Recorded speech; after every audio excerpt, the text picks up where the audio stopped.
Guys, welcome back to my YouTube channel. അപ്പം ഞാനിന്ന് ഒരു കല്യാണത്തിന് പോവാണ്. എൻ്റെ ചേച്ചിയുടെ കല്യാണമാണിന്ന്. എൻ്റെ സ്വന്തം ചേച്ചിയല്ല, പക്ഷെ സ്വന്തം ചേച്ചിയെ പോലെ തന്നെയാണ്. ഞാൻ MCA പഠിക്കുന്ന സമയത്ത് എനിക്ക് 2 ചേച്ചിമാരുണ്ടായിരുന്നു. അതിലൊരു ചേച്ചിനെ ഞാൻ നേരത്തെ പരിചയപ്പെടുത്തി തന്നിട്ടുണ്ട്, ജോസന ചേച്ചി. ഇത് റോഷന ചേച്ചി. അപ്പോൾ ഇവർ രണ്ടുപേരും TCSൽ വർക്ക് ചെയ്തുകൊണ്ടിരുന്ന ആൾക്കാരാണ്. ഇപ്പോഴും വർക്ക് ചെയ്യുന്നുണ്ട്. അവർ ജസ്റ്റ് ബ്രേക്ക് എടുത്തിട്ട് അവരുടെ PG കംപ്ലീറ്റ് ചെയ്യാൻ വേണ്ടിയിട്ടാണ് അവർ MCAക്ക് വന്ന് ചേർന്നത്. അപ്പോൾ അതിൽ റോഷന ചേച്ചിയുടെ കല്യാണമാണിന്ന്. എന്താ പറയുക, ചേച്ചി ഒരുപാട് നാൾ കാത്തിരുന്ന് ഒരുപാട് ഇഷ്ടപ്പെട്ട ആളെ തന്നെയാണ് ഇന്ന് കല്യാണം കഴിക്കാൻ പോകുന്നത്. അപ്പോൾ ഞങ്ങളെല്ലാവരും അതിൽ വളരെ ഹാപ്പിയാണ്. ഞങ്ങളെല്ലാവരും വെയിറ്റ് ചെയ്തിരുന്ന ഒരു മൊമെൻറ്റാണിത്. അപ്പോൾ ഞാനിന്ന് നിങ്ങളെ കല്യാണ വിശേഷങ്ങളൊക്കെ കാണിച്ചു തരാം. പറ്റുവാണെങ്കിൽ എൻ്റെ 1-2 ഫ്രണ്ട്സിനെ ഞാൻ പരിചയപ്പെടുത്തി തരാം. ഇവരെ ഓർക്കുന്നുണ്ടോ? ഇവരെ നമ്മൾ കൊണ്ടുവരുന്ന വീഡിയോ ഞാൻ ഇട്ടിട്ടുണ്ടായിരുന്നു. ആൾ നന്നായിട്ട് ഇണങ്ങിയിട്ടുണ്ട് കേട്ടോ. ആദ്യം വന്ന സമയത്ത് ആൾ ഭയങ്കര ടെററായിരുന്നു. മൂർഖം പാമ്പ് ചുറ്റുന്ന പോലെയായിരുന്നു ചുറ്റിക്കൊണ്ടിരുന്നത്. ഇപ്പോൾ ആൾ ഒതുങ്ങി, എല്ലാവരും ഇട്ട് കമ്പനി അല്ല ഇടുക്കനായി. അപ്പം ഞാനൊന്ന് റെഡി ആയിട്ട് വരാം. അപ്പം ഞാൻ റെഡി ആയിട്ട് വന്നിട്ടുണ്ട്. അപ്പം എന്നെ പിക്ക് ചെയ്യാനായിട്ട് വരുന്നത് എൻ്റെ കൂടെ MCA തന്നെ പഠിക്കുന്ന എൻ്റെ ഒരു ഫ്രണ്ടാണ്. ബേസിൽ അവനെ വീഡിയോ കാണിക്കേണ്ടതെന്ന് പറഞ്ഞുകൊണ്ട് ഞാൻ അധികം കാണിക്കുന്നില്ല കേട്ടോ. ഞങ്ങൾ രണ്ടുപേരാണ് ആദ്യം അവിടെ ചെന്നത്. അപ്പോൾ ബേസിലാണ് എല്ലാവരെയും വിളിച്ചു കൂട്ടുന്നത്. അപ്പോൾ അവൻ എല്ലാവരെയും വിളിച്ച് നീ എവിടെയാണെന്നൊക്കെ ചോദിക്കുന്നുണ്ട്. ഒരുത്തരും അവിടെ എത്തിയിട്ടുണ്ടായിരുന്നില്ല. നോക്കടാ അങ്ങോട്ട് ഹായ് പറയുന്ന. ഞാൻ ബ്ലോഗ് എടുക്കുമെന്ന് അറിയുന്നത് കൊണ്ട് അവർ തിരിഞ്ഞു വെക്കുന്ന കേട്ടോ. ഫ്രണ്ട്സ് എല്ലാവരും വന്നിട്ട് പള്ളി കയറാൻ ഓർത്തുകൊണ്ട് തന്നെ, പക്ഷേ ഫ്രണ്ട്സ് വരുമ്പോഴത്തേക്കും പള്ളി കയറാൻ നിന്ന് കഴിഞ്ഞാൽ കേട്ട് കഴിഞ്ഞു പോകുമെന്ന് അറിയാവുന്നത് കൊണ്ട് ഞാനും ബേസിലും ആദ്യം പള്ളിക്കകത്ത് കയറിയിട്ടോ. ഞാൻ ആദ്യമായിട്ടാണ് യാക്കോബിൻ്റെ ഒരു കല്യാണം കൂടുന്നത്. അപ്പം അതിൻ്റേതായ എക്സൈറ്റ്മെൻറ്റ് ഉണ്ടായിരുന്നു. അവരുടെ പ്രാർത്ഥനകളും രീതികളൊക്കെ അറിയാൻ വേണ്ടിയിട്ടും അവരുടെ രീതികളൊക്കെ കാണാനും, പുതിയ രീതികൾ കാണുമ്പോൾ നമുക്കൊരു പ്രത്യേക സന്തോഷമാണല്ലോ. അപ്പോൾ അതൊന്ന് എക്സ്പീരിയൻസ് ചെയ്യണമെന്നുണ്ടായിരുന്നു. അതുകൊണ്ട് ഭയങ്കര എക്സൈറ്റ്മെൻറ്റിലാണ് ഞാനത് മുഴുവൻ നിന്ന് കണ്ടത്. അതുകൊണ്ട് തന്നെ ഞാൻ കുറച്ച് ചടങ്ങുകളൊക്കെ ഇതിൽ പകർത്തിയിട്ടുണ്ട്. കിരീടവും ഭക്ഷ്യഭംഗിയുള്ള അലങ്കാരങ്ങളും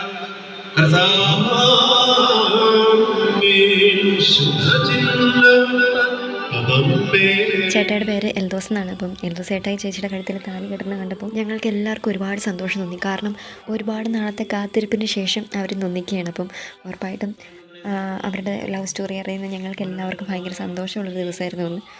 കേട്ടൊക്കെ കഴിഞ്ഞ് രണ്ടുപേരും പുറത്തോട്ട് വരാൻ ഞങ്ങൾ ഭയങ്കര കട്ട വെയിറ്റിംഗ് ആയിരുന്നു കേട്ടോ. ഒന്ന് ചിരിക്കി ചേച്ചി നന്നായിട്ട്. ചേച്ചിനെ നമ്മളിങ്ങനെ ഒരു ഭാവത്തിൽ കണ്ടിട്ടില്ലേ?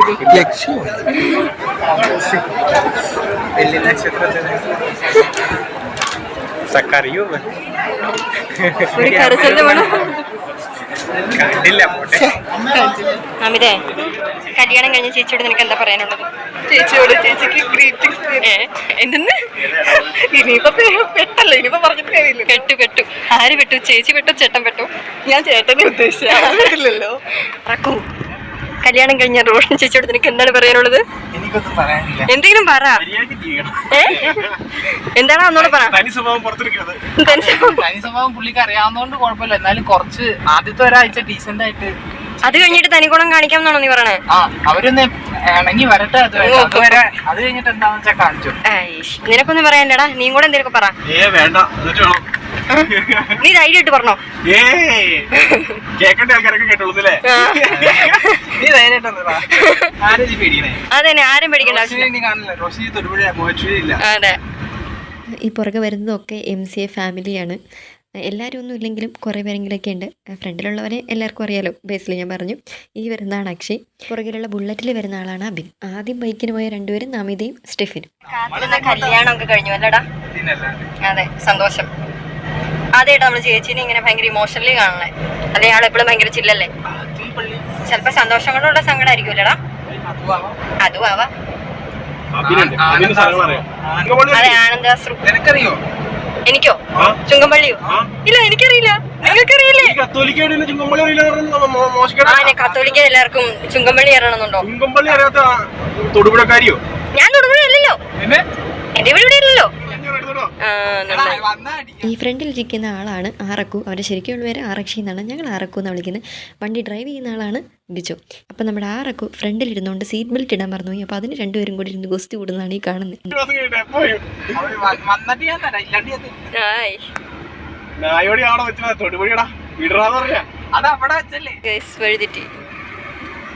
എടാ കൂട്ടത്തിൽ ഒരു മനുഷ്യനും ഇല്ല. വഴി അറിയില്ല, ഒന്നും അറിയാൻ പാടില്ല. ഞാനത് കൈവച്ച ബെൽറ്റാട്ടിൽ തോന്നിക്കോട്ടെ വിചാരിച്ചു. എടാ ഉമ്മാരനടെ നിർത്തി നിർത്തി കളിക്കുന്നേ. ആ ശരി, ആർക്കും വഴി അറിയത്തില്ല. ഇനി ചോദിച്ചു പോവാം, അതേ പറ്റുള്ളൂ.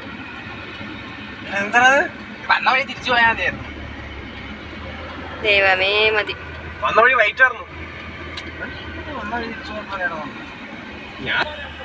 എടാ നീയൊക്കെ കളിക്കുവാണോ? നിങ്ങൾക്ക് വഴി അറിയാവുന്നവർത്തോണ്ടാ ഞങ്ങൾ പോന്നേ.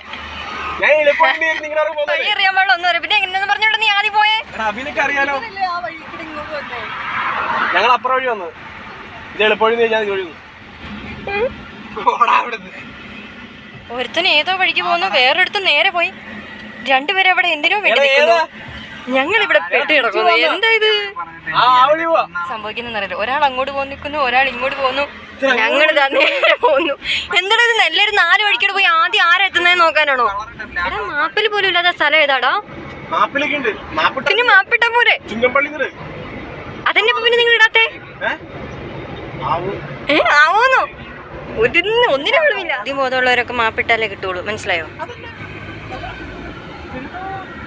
അങ്ങനെ നമ്മൾ തേടി പിടിച്ചെത്തിയിരിക്കുകയാണ് ഗൈസ്. ആ സിനിമ എവിടെ ഷൂട്ട് ചെയ്തത്? നമ്മുടെ മേരിക്കൊണ്ടൊരു കുഞ്ഞാട് സിനിമ ഷൂട്ട് ചെയ്ത പള്ളിയാണ് ഈ കാണുന്നത് കേട്ടോ.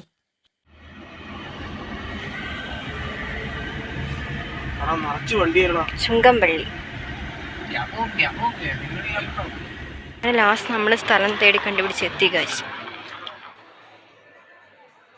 നമ്മളെല്ലാവരും ബ്രൈഡിൻ്റെയും ഗ്രൂമിൻ്റെയും എൻട്രിക്ക് വേണ്ടി വെയിറ്റ് ചെയ്ത് നിൽക്കുമ്പോൾ അതേ അവരവിടെ എത്തിയിട്ടുണ്ട്. നമ്മളിങ്ങനെ ഭയങ്കര എക്സൈറ്റ്മെൻറ്റിൽ അവരിങ്ങനെ നോക്കിക്കൊണ്ടിരിക്കുക. ആ മുഖത്തെ വിഷമൊക്കെ മാറി ചേച്ചി നന്നായിട്ട് ചിരിച്ചു തുടങ്ങി. ഒരു പോപ്പർ പൊട്ടിയതാണ് ഗൈസ്, വേറൊന്നുമല്ല. കണ്ടില്ല കേട്ടോ.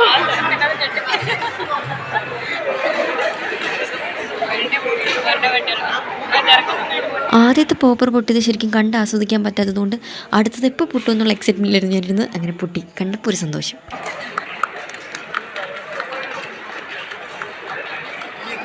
അങ്ങനെ നമ്മുടെ കേക്ക് കട്ടിങ് സെറമണിയൊക്കെ കഴിഞ്ഞ് അവർ രണ്ടുപേരും അങ്ങോട്ടും ഇങ്ങോട്ടൊക്കെ ഷെയർ ചെയ്തു. ആ കേക്കിൻ്റെ ഒരു പീസ് നമ്മളും കഴിച്ചായിരുന്നു. നല്ല കേക്കായിരുന്നു കേട്ടോ. ഒരു പീസല്ല, കുറച്ചധികം പീസ് ഞങ്ങളും കഴിച്ചു. നല്ല ടേസ്റ്റ് ഉണ്ടായിരുന്നു. എവിടെ ചെന്നാലും മിസ് ചെയ്യാൻ പറ്റുന്നൊരു സാധനമാണ് ഐസ്ക്രീം. ഒരെണ്ണം ഉണ്ട്,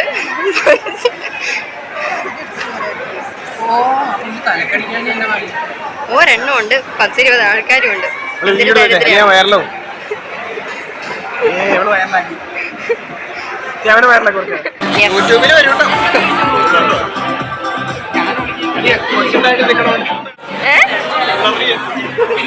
എന്നതാ ബ്ലർ ചെയ്യണ്ടേ?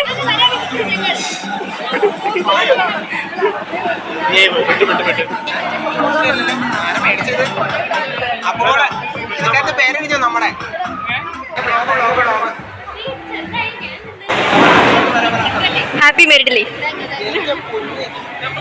പുരുഷപ്പടകൾ തന്നെ പോയി ഫോട്ടോ എടുക്കണമെന്ന് പറഞ്ഞ് പുരുഷപ്പടകളെല്ലാം കൂടെ പോയി ഫോട്ടോ എടുക്കാൻ പോയിട്ടുണ്ട്. അത് കഴിഞ്ഞ് സാരി എടുത്ത പെൺകുട്ടികൾ തന്നെ ഫോട്ടോ എടുക്കണമെന്ന് പറഞ്ഞ് അവരും പോയി ഫോട്ടോ എടുത്തു. ഞാനത് അവിടെ നോക്കിയിരുന്നു ഇങ്ങനെ കണ്ടു. അങ്ങനെ നമ്മുടെ കല്യാണവും ഫുഡ് അടിയൊക്കെ കഴിഞ്ഞു. ഇനി നമുക്ക് വീട്ടിലോട്ട് പോകാം. അപ്പോൾ ചേച്ചിക്ക് കല്യാണം കഴിഞ്ഞ് ഞങ്ങളുടെ പ്രിയപ്പെട്ട റോഷൻ ചേച്ചിക്ക് എല്ലാവിധ ആശംസകളും. ബൈ.